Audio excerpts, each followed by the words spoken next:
Federation, Ms. Thani, the former president of the Chamber, the head of the Chamber of Commerce of various countries here in the Philippines, the members of the party, my party. We have here is the Mission. By the way, Associate Minister Mangtara for a very important engagement this evening. Other government officials, members of the Federation, of the Indian Chamber of Commerce, may greet in particular the members of the Armed Forces of the Philippines, where I was once belonged. Truly, I am very pleased and honored to be your guest speaker tonight. I could not refuse your invitation because I know very well that your federation is one of the most respected and prestigious groups of foreign thinkers in the country.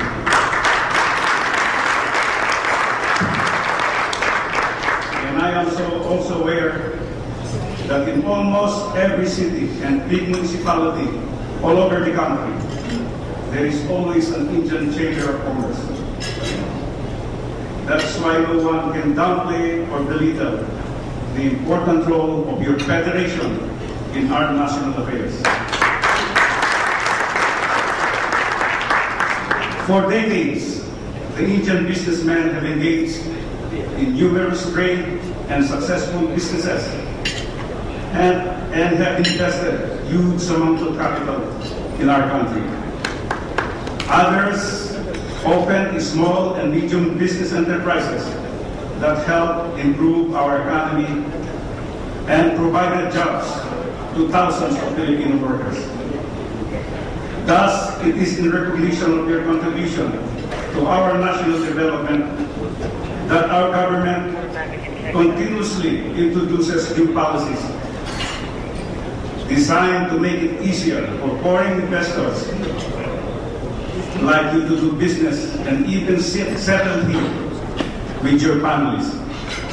I am pleased to note that some of these policies cater specifically to Indian nationals. Perhaps you already have read in the newspapers that we have recently started implementing a visa-free scheme for Indian tourists who wish to visit the Philippines. This program allows Indians who hold visa in any of the 6 specific countries and the European Union to enter the Philippines without a visa and stay here for a period of 14 days. They may extend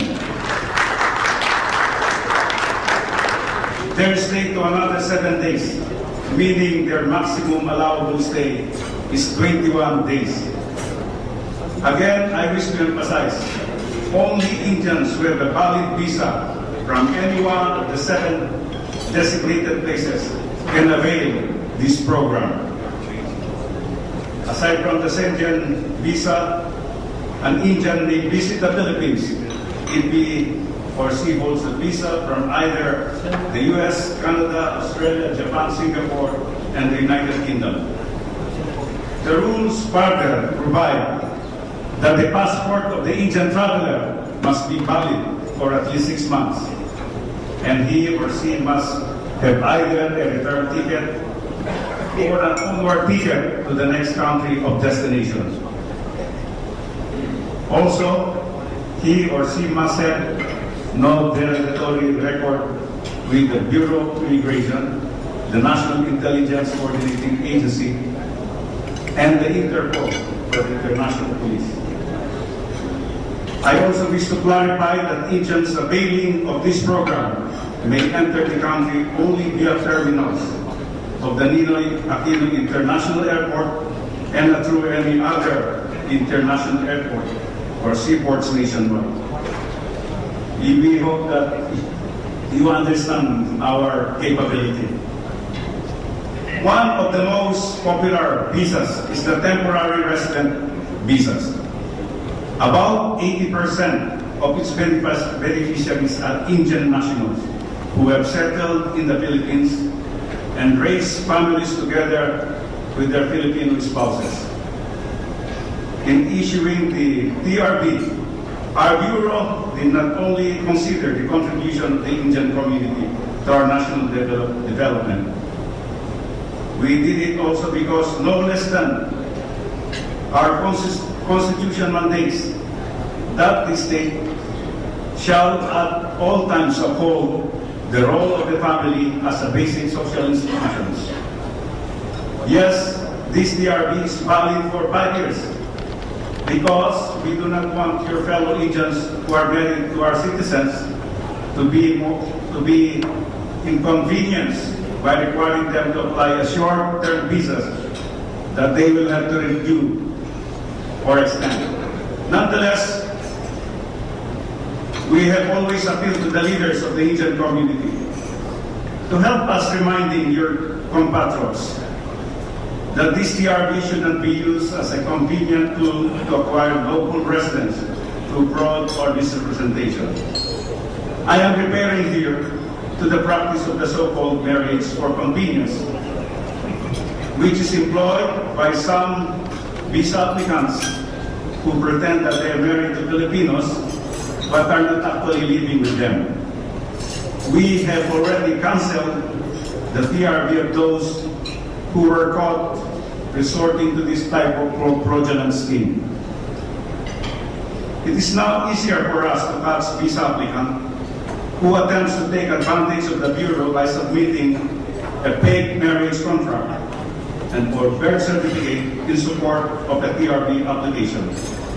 All documents submitted by visa applicants are now closely examined and monitored by our hearing officers who are experts in detecting a fake document.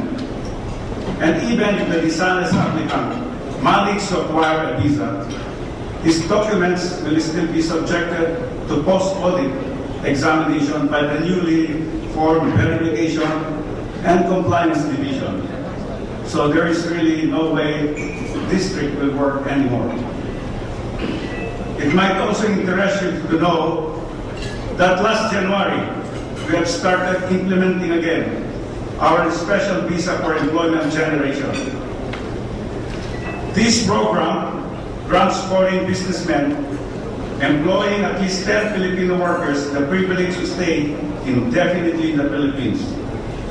To qualify, an applicant must prove that his investments are substantial and that his business enterprises employs at least 10 Filipinos occupying managerial, executive, professional, technical, skilled, or unskilled positions. SPEC recipients are considered special non-immigrants with multiple entry privileges, which means you can enter and leave the country anytime and stay here for as long as you wish. Application for SPEC may be filed at our main office or in any of our field offices.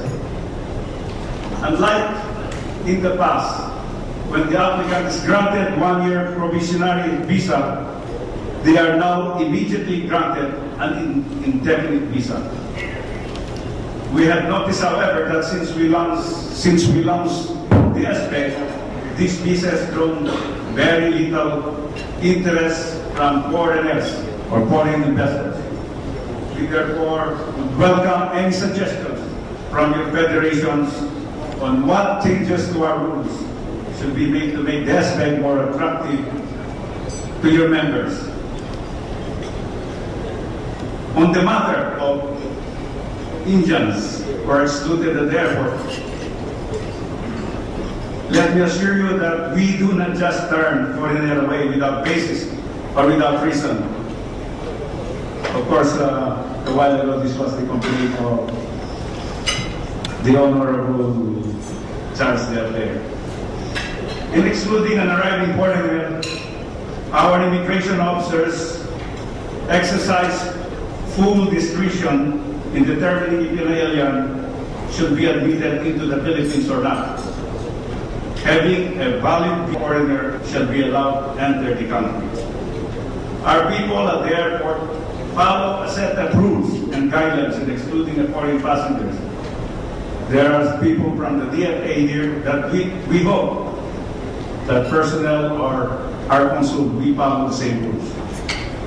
As gatekeepers of the country, it is our obligations to make sure that foreigners who enter the country are legitimate travelers and whose presence here is not inimical to our national interest.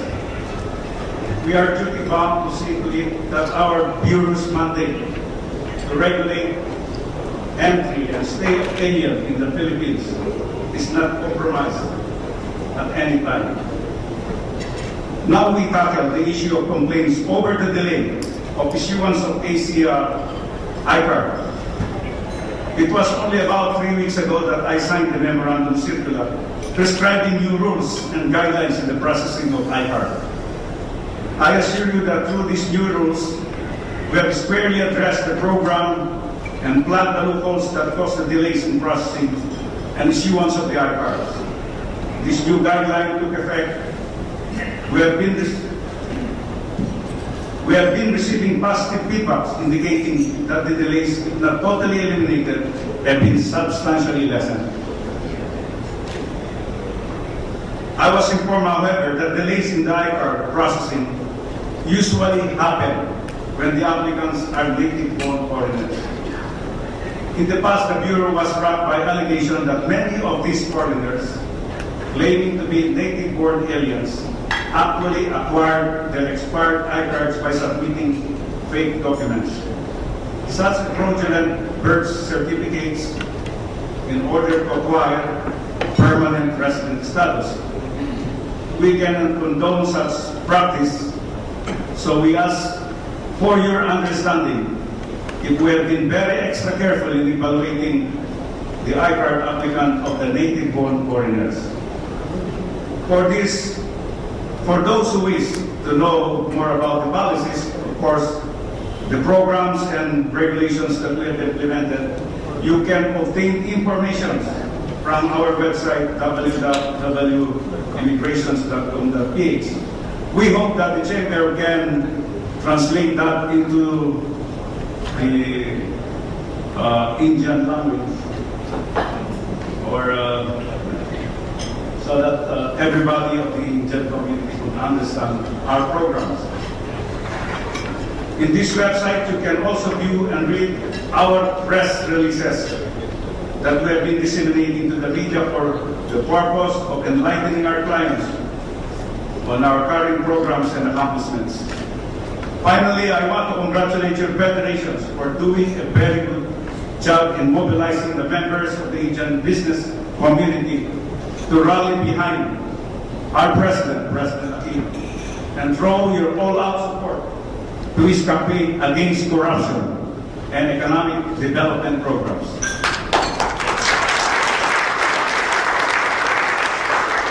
I also want to thank you for being very supportive to your Bureau. The fact that many Indians are now religiously complying with our immigration law is a testament to the unwavering support of your federations to our Bureau and of our programs. I also take this opportunity to thank you for the medical assistance that you have extended to several Indian detainees at our detention center in the Bureau, or in Bikutan, who contracted diseases not too long ago. We are grateful for the medical attention and medicines that you have provided the detainees. This greatly helped extend or help our very meager resources.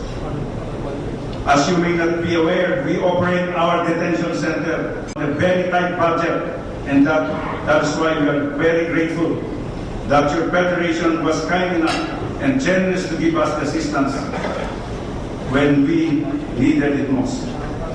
As a parting word, I appeal to your federation not to falter in your support, not only to the Bureau of Immigration's part, but for the government of President Aquino. I have no doubt whatsoever that the President is serious in his mission to eliminate corruption and institute good governance in the bureaucracy. That's why we in the Bureau have been following the tuwid na daan since we assumed the office in March last year. So long as I am your BI Commissioner, the Bureau will always be tracking this straight path. And so my dear friends in the Indian business community, I urge you to stay in the Philippines. Tell your friends and associates in India that our country is always open for business. The best is yet to come. I'm sure that there are interesting matters that you want to take up. I had a panel here led by our professor, Associate Commissioner Bison. Then again, we have the legal division headed by Attorney Santos, our intelligence officer, Tonet, the head of the airport operations division, the most sought individual,